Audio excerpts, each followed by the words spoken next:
তাহিরি হুজুর সুন্নিয়তের কথা বলার কারণে, আল্লাহ রসুলের স্লোগান দেওয়ার কারণে আজকে তাকে মিথ্যা মামলা দেওয়া হয়েছে, ঠিক কিনা বলেন?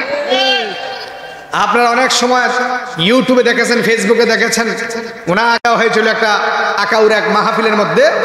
এই 10 মিনিট সময়ের ভিতরে আপনি শেষ করেন।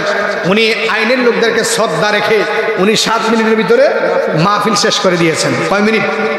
7 মিনিটের পরে শেষ করে দেওয়ার পরে উনি বলছে যে আমরা আইনের কে শ্রদ্ধা করি, প্রশাসনকে আমরা ভালোবাসি, আমরা প্রশাসন বান্ধব লোক। তারপর ওনাকে কি দেওয়া হয়েছে?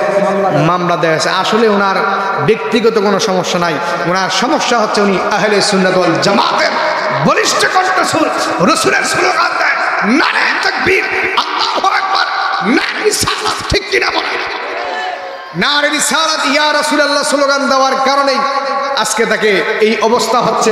ফেরা হাজরিন, জীবন যতদিন আছে নবীর শান গেয়ে যাব, ঠিক কিনা বলেন? আপনি মুসি হন, মেতর হন, সমস্যা নাই।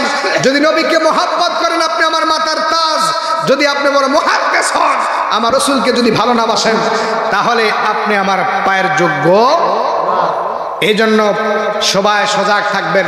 কেউ আওয়ামী লীগ করবেন, কেউ বিএনপি করবেন, কেউ জাতীয় পার্টি করবেন, কেউ জামাত ইসলাম করবেন, এক একজন এক এক দল করবেন, এটা যাদের ব্যক্তিগত ব্যাপার।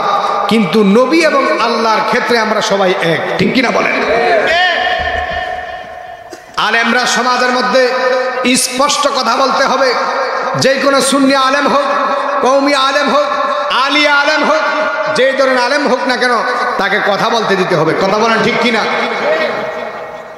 এই সরকারকে আমি শ্রদ্ধা রেখে আহ্বান জানাচ্ছি, অতি বিলম্বে আপনি তদন্ত করে এই তাহিরি সাহেবের যেই বিরুদ্ধে যে মিথ্যা মামলাটা দেওয়া হয়েছে, আপনি তদন্ত করে এটাকে আপনি সুরাহ করে শেষ করে দেন, না হলে সুন্নি জামাত কঠোর পদক্ষেপ নেবে। কথা বলেন, ঠিক কিনা?